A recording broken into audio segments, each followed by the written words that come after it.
This woman isn't who she claims to be. Here's the proof. Part 1. The First Crack.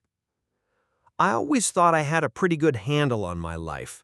Stable job, 2 kids I adored, a wife who, for the most part, seemed to love me back. We weren't perfect, no couple is, but if you asked me a year ago, I would have told you we were solid. We laughed together, we argued sometimes, we had our own quirks and rhythms. I knew her, or at least I thought I did. Her name is Claire. When we first met, she was magnetic, someone who could walk into a room and instantly become the most interesting person there without even trying. She had this energy, this confidence, the kind that made you believe she had life figured out. She worked in marketing, which suited her perfectly, outgoing, charming, persuasive, the kind of woman who could sell ice to an Eskimo and make him feel like he'd gotten a bargain. Claire traveled a lot for work. Conferences, client meetings, strategy retreats. At first, I was proud of her. She was ambitious, driven, and I wanted to support that. Our arrangement became routine. She'd pack a small suitcase, kiss me goodbye in the morning, and I'd hold down the fort at home. She'd text me from the hotel or send me pictures of whatever fancy dinner her company was treating her to. Sometimes she'd call from the airport, the background noise filled with muffled announcements. I never questioned it, not once. But the thing about trust is, it's not something you notice until it starts to crack. And the first crack in ours was so small, so insignificant, I almost ignored it. It started on a Thursday morning in late March. She was leaving for a 2-day business trip to Denver. Nothing unusual. She kissed me goodbye at 6:30 a.m., coffee in hand, suitcase rolling behind her, and hair tied back in that neat ponytail she wore when she traveled. I remember thinking she looked beautiful. She told me she'd be back late Friday night. I went about my day as usual, work, picking the kids up from school, making dinner. That evening, after I put them to bed, I was scrolling through my phone and noticed something odd on Facebook. One of Claire's coworkers, Melissa, had posted pictures from the Denver conference. A group photo, smiling faces, name tags. I spotted Melissa. I spotted a few other familiar faces from Claire's office, but I didn't see Claire anywhere. Not a big deal, I told myself. Maybe she was taking the picture. Maybe she arrived late. Still, something nagged at me. So I checked the timestamp and the caption. The post said, "Kicking off our annual strategy summit in Chicago. So excited to see everyone again." Chicago, not Denver. I stared at it for a full minute, my brain trying to reconcile the difference. I thought maybe Melissa had gone to a different event. Maybe the team had split up. But why would Claire tell me Denver if it was Chicago? It wasn't like one was a suburb of the other. The next day, Friday afternoon, I was sitting at my desk during lunch when I remembered something else. Our credit card app had been sending me transaction alerts lately, part of some fraud protection feature the bank had added. Out of idle curiosity, I opened the app to see if Claire had bought anything interesting while on her trip. That's when I saw it. 2 charges from Thursday evening. One for a restaurant called The Willow Garden in a place called Hartville, and another for a gas station in the same town. Hartville? I had never heard of it. Definitely not Denver. Definitely not Chicago. I Googled it. It was a small town about 3 hours from our home. Population maybe 15,000. A quiet, unremarkable town. The kind of town you pass through without stopping unless you have a reason. I sat there staring at the map, feeling this slow creeping unease. Why would Claire be in Hartville? What business conference is in the middle of nowhere? That night when she came home, I didn't confront her. I wanted to. God, I wanted to. But I told myself maybe there was an explanation. I told myself I didn't want to seem paranoid. Instead, I asked her how her trip was. She smiled, poured herself a glass of wine, and told me about the Denver conference, about the guest speakers, the workshops, the late-night drinks with colleagues. She painted such a vivid picture that, for a moment, I almost believed her. Almost. But the crack was there now. And once you see a crack, you can't unsee it. Over the next 2 weeks, I started noticing other things I'd ignored before. Little inconsistencies. She'd mention a restaurant in New York she'd never been to before, even though I remember her telling me about going there years ago. She'd come home from a trip with a sunburn, despite claiming she'd been indoors all day at a conference. She'd sometimes get lost driving home from work, showing up an hour late without a clear explanation. I told myself I was overthinking, but my gut wasn't buying it. One night after she fell asleep, I picked up her phone. My hands were shaking. I didn't even know what I was looking for. A text, an email, but she had Face ID enabled and I couldn't get past the lock screen. I put it back before she woke up. That's when I decided if I wanted answers, I'd have to be smarter. The opportunity came the following month. She was scheduled for another business trip, this time to St. Louis. I told her I was proud of her, kissed her goodbye as usual, and watched her drive off. Then I waited. 30 minutes later, I opened the tracking app I'd quietly installed on her car's GPS system a week earlier. Her little blue dot wasn't heading toward the interstate to St. Louis. It was heading toward Hartville. My stomach turned cold. I sat there watching the screen as she drove, making every turn, every highway exit, until she pulled into the same general area I'd seen on the map before. I didn't think. I just grabbed my keys, told the kids they'd be staying at their friend's house for the night, and got in the car. I drove for 3 hours, my mind spinning through every possible scenario. When I finally reached Hartville, I parked on a side street near where her car's GPS had stopped. The neighborhood was quiet, small houses, well-kept lawns, kids' bikes on front porches. My eyes scanned the street until I saw her car parked in a driveway. She wasn't alone. There was another car in the driveway, a silver SUV. I sat there in the dark, gripping the steering wheel, my heart hammering. Then the front door of the house opened, and Claire stepped out. But she wasn't in her work clothes. She wasn't in the meat blazer and heels she usually wore to conferences. She was in jeans, a sweatshirt, her hair loose around her shoulders. She was holding a little boy's hand, a boy who looked about 6. A man followed them out. He kissed Claire on the cheek like it was the most natural thing in the world. The boy ran to the SUV, and Claire laughed in that familiar warm way I hadn't heard from her in a long time. They looked like a family. And I realized, sitting there in the shadows, that whatever this was, it was so much bigger than an affair. Part 2.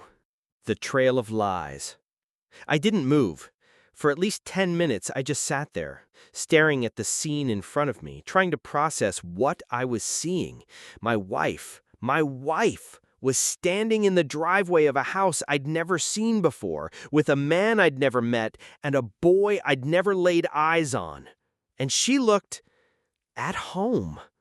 That was what burned the most. The ease of it, the way her body leaned toward him like she'd done it 1,000 times, the way the boy clung to her hand like it was the safest place in the world. I felt like I'd been dropped into someone else's life. The man, tall, broad-shouldered, maybe mid-40s, said something I couldn't hear, and Claire smiled up at him. They both helped the boy into the SUV. She got into the passenger seat, and they drove away. I stayed parked for a while after they left, my mind a blur of questions. Was this an affair? A secret child? A cousin? No cousin kisses you on the cheek like that. And if she was cheating, why here? Why in a random little town like Hartville? I needed answers. I also needed to be smart. I started by writing down the address. I memorized the house: white siding, green shutters, a front porch with 2 rocking chairs, a blue tricycle near the steps. Everything about it screamed family home. I drove around the block twice, then parked 2 streets over and walked back on foot. It was dark now, the street lamps casting yellow pools of light on the pavement. No one was home, the driveway was empty, but I took a closer look anyway. The mailbox said D. Lawson. I didn't recognize the name. That night, back home, I couldn't sleep. I lay in bed staring at the ceiling, my mind spinning with possibilities. The kids were asleep in their rooms. Claire was in St. Louis, according to the lies she had told me. At 2 a.m., I got up and went to the kitchen table with my laptop. I searched D. Lawson, Hartville. It didn't take long to find him. Daniel Lawson. Married? No, widowed, according to a 5-year-old obituary for his wife. A father of 3, owned a small construction business in town. The obituary photo showed him with 2 boys and a baby girl. The boy I'd seen must have been one of his kids. And there, in the background of a photo from his company's website, was Claire. Not in any romantic pose, but there, smiling, wearing jeans and a work shirt with the company logo. What the hell? Over the next few days, I became obsessed. I looked up property records. Daniel owned the house outright. He'd lived there his whole life. I dug through Claire's old travel itineraries and receipts, tracing back every business trip she'd taken over the past year. Hartville came up 7 times. 7 times she'd been there. 7 times she'd lied to me to my face. The next time she had a trip planned, I was ready. She said she was going to Minneapolis for 3 days, kissed me goodbye, told me she'd call that night. I waited an hour, then got in my car and drove to Hartville again. I parked down the street from Daniel Lawson's house. His SUV was in the driveway, and so was Claire's car. I sat there for hours. I saw them come and go, grocery shopping together, picking up kids from school, laughing in the driveway. She carried a little girl, probably 2 years old, into the house like she'd done it 100 times. She didn't look like she was sneaking around. She looked like wife. On the 3rd night of that trip, I decided to follow her when she left the house. She and Daniel got into his SUV and drove to a local diner. I stayed far enough back not to be noticed. From my car, through the window, I watched them eat dinner. They talked easily, laughed. At one point, he reached across the table and took her hand. She didn't pull away. When they were done, they drove back to the house. She took the kids to bed. Yes, I watched through the open curtains like some kind of criminal. Then she and Daniel sat on the couch, shoulders touching, watching TV. They were comfortable, settled, like they'd been doing this for years. The thing that kept rattling in my head wasn't just what she was doing, it was how. How could she be living this entire other life without me knowing? Where did she find the time, the money?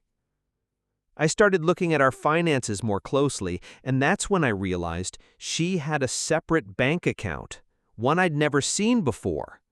Payments were going into it from a consulting job she had supposedly taken on the side. That was the account she used for Hartville expenses. She wasn't just visiting him, she was supporting a household. I considered confronting her right then, but some part of me needed the full truth first, so I did something I'm not proud of. I started talking to people in Hartville. I went into a coffee shop near the hardware store. I asked the barista casually if she knew the woman who worked with Daniel Lawson sometimes. She smiled and said, "Oh, you mean Claire? Yeah, she's great. She's been with Daniel for years now. Helps out with the business and the kids. She's such a good mom." Mom. The word hit me like a punch. Good mom. To whose kids? The barista went on, completely oblivious to my internal breakdown. She told me how Claire had moved here after meeting Daniel, how everyone in town loved her, how she was finally settling down. Finally settling down? She had a husband and kids already, me and ours. I left the coffee shop feeling like I was walking through fog. None of this made sense. She wasn't pretending to be single. She wasn't sneaking around in motels. She was openly living as someone else's wife. And the people of Hartville believed that was who she really was. The next day, I made the decision that would change everything. I was going to meet Daniel Lawson.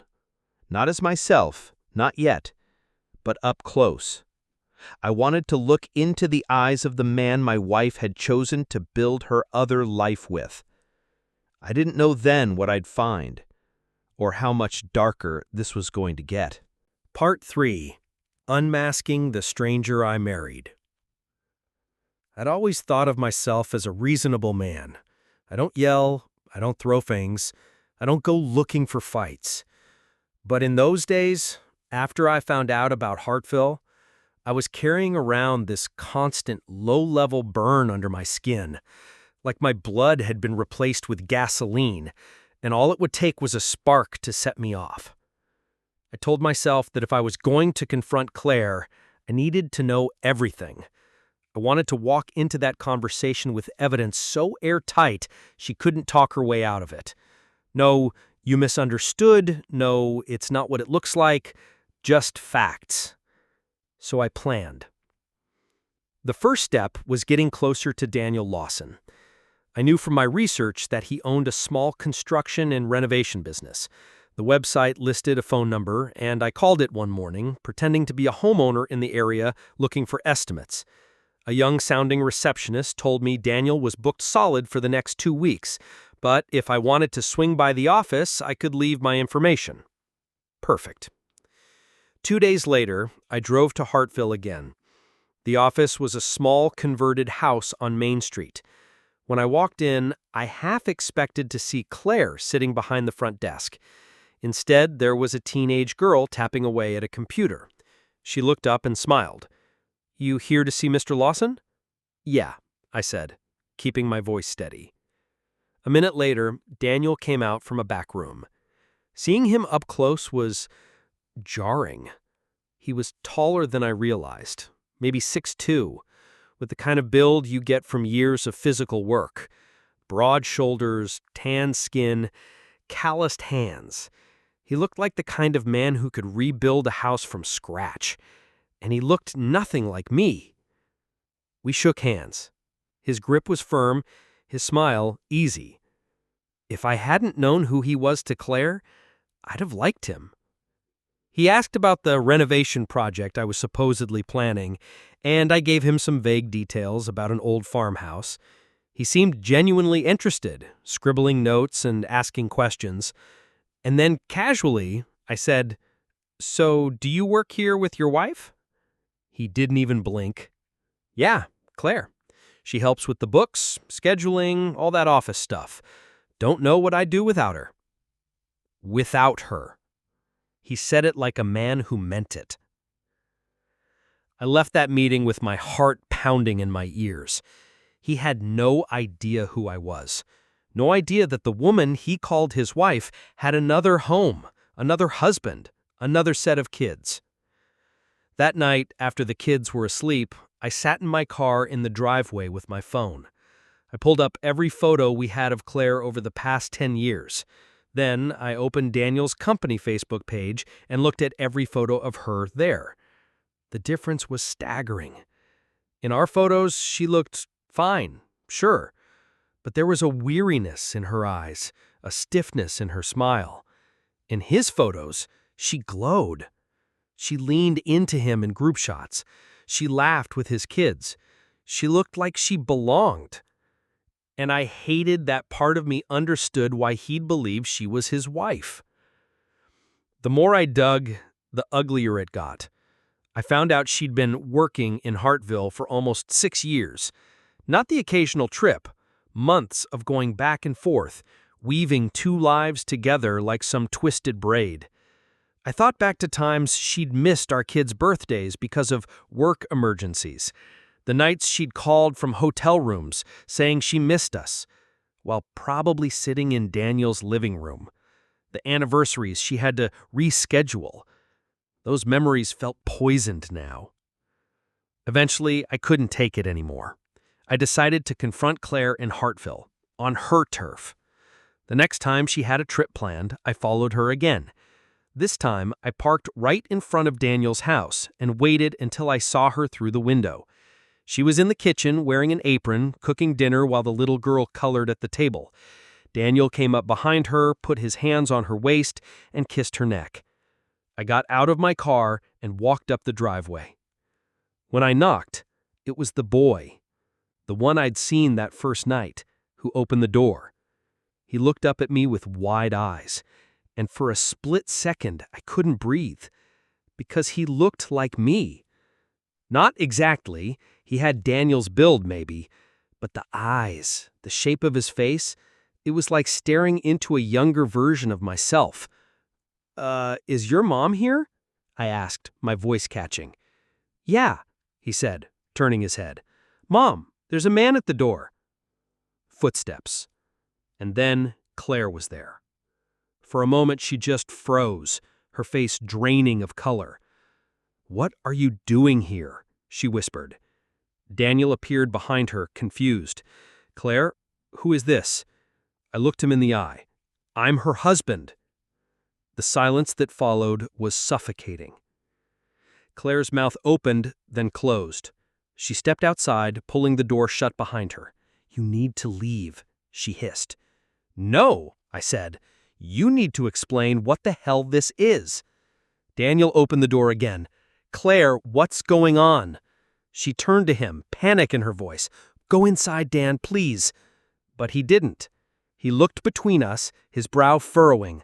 "What does he mean, husband?" I pulled my wallet from my pocket, took out a photo of our kids, and held it up. "These are our children. She's been lying to both of us." The next few minutes were chaos. Daniel demanded answers. Claire tried to deflect, saying it was complicated. I laid out the timeline, how long she'd been disappearing, the lies about business trips, the separate bank account. Daniel's face changed as the truth sank in. First confusion, then disbelief, then a kind of quiet, dangerous anger. "You've been married to me for 8 years, and to him for how long?" 10, I answered. Claire looked like she might collapse. "It's not like that," she said weakly. "Oh, it's exactly like that," I snapped. Daniel stepped outside fully now, closing the door so the kids wouldn't hear. "You've been living 2 lives, 2 families. Do you have any idea what you've done?" Her hands were shaking. "I didn't plan it this way." "Bullshit," I cut in. 6 years, Claire. You had plenty of time to plan something else." She backed up, her eyes darting between us like a trapped animal. "I love you both," she blurted. The words hung there in the cool evening air. Neither of us spoke for a moment. Then Daniel laughed, a short, humorless sound. "You don't love us both. You love whatever this is, this game you've been playing." I left before it turned into a screaming match. I didn't trust myself not to do something I'd regret. But as I drove away, I saw Daniel standing in his driveway, watching Claire through the window. And for the first time, I realized he wasn't just some faceless other man. He was as much a victim of her lies as I was. What I didn't know then was that the worst was still coming. Because when 2 lives like this collide, they don't just break apart quietly. They explode. Part 4. The Fallout. I used to think rock bottom was a figure of speech, something you said when things got bad, not realizing there was always a level deeper. But in the weeks after that night in Hartville, I found out rock bottom has layers. And each time I thought I'd hit the floor, I fell again. The day after our confrontation, Claire came home. No suitcase, no explanation, just walked through the front door like she'd been at a normal work trip. Our kids, Lily and Max, ran to her, arms open. She hugged them, smiled, acted like nothing had happened. I stood in the kitchen doorway, watching, my hands curled into fists without me meaning to. When the kids went upstairs, I asked, "Did you tell him?" Her smile faded. "Daniel doesn't want to talk to me right now." "Good," I said. "You destroyed his life too." She flinched, but didn't deny it. "I'll fix this," she murmured. I laughed, cold. "You can't fix this, Claire. You've been living two lives for years. You can't just glue them together and hope no one notices the cracks." Her jaw tightened. "You think you know everything, but you don't." That stuck with me, the way she said it, like there were still pieces I hadn't uncovered. For 2 days, she avoided me, slept in the guest room, took the kids to school without a word. I thought maybe she'd finally vanish back to Hartville, but she didn't. She stayed. On the third night, my phone rang. The caller ID said unknown, but I answered anyway. "Is this her husband?" a voice asked. I recognized it instantly. "Daniel." There was a long pause, then, "We need to talk, in person." We met at a diner halfway between our towns. It was late, the place was almost empty. Daniel looked like he hadn't slept in days. His hands were rough and nicked like he'd been working nonstop just to keep from thinking. She told me she was at a friend's in Chicago. That's why she left so fast that night. I didn't believe her. So I went through her stuff. Found photos. He slid his phone across the table. I looked down. Photos of my kids.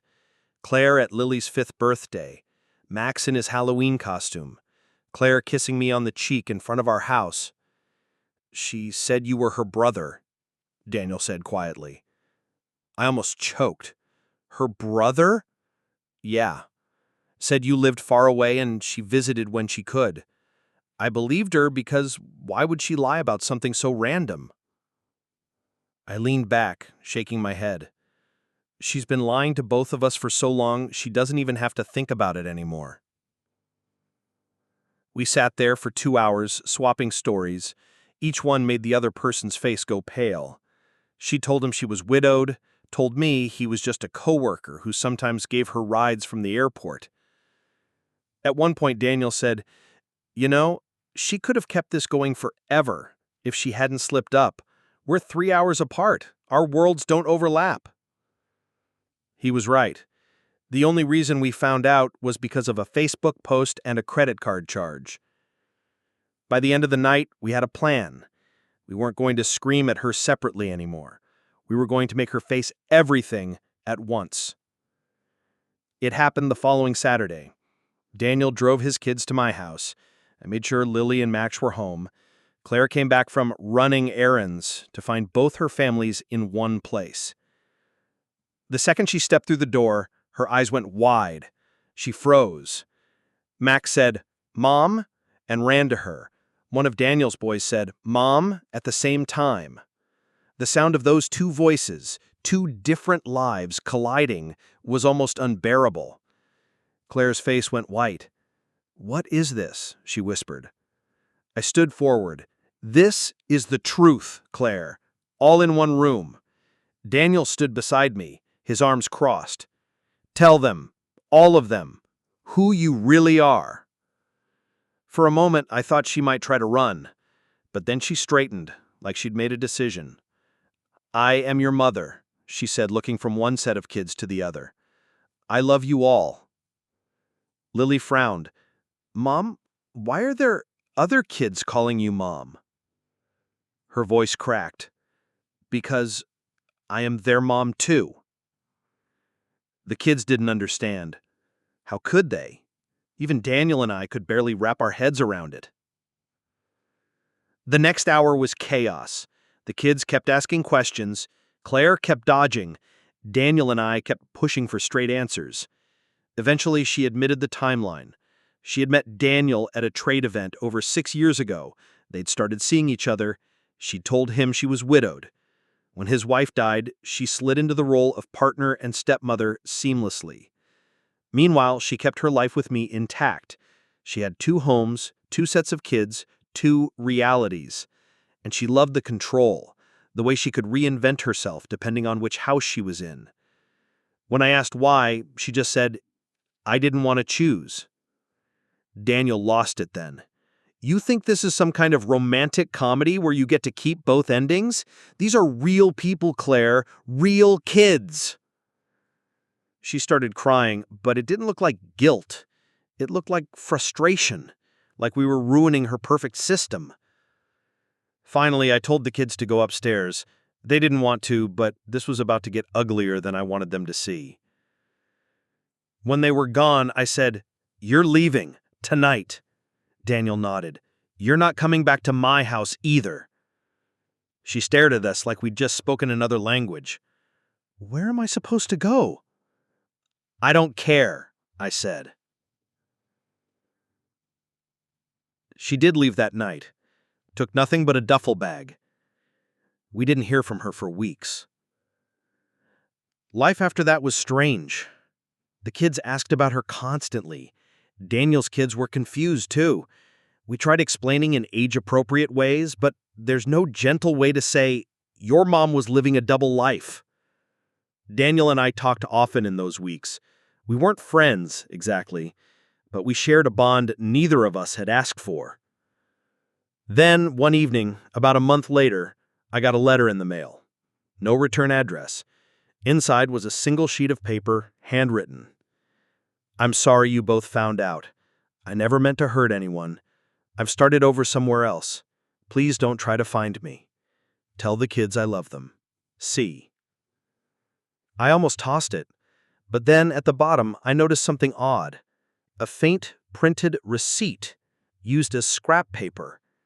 The header was for a grocery store in another state entirely. Not Hartville, not our town. It made me wonder, had she already started building another life? I'll probably never know. But sometimes when I'm in a crowd, I catch a glimpse of a woman with her hair the same shade as Claire's, laughing in that warm, familiar way, and I wonder if somewhere she's still playing her game. Only this time, the husbands haven't met yet.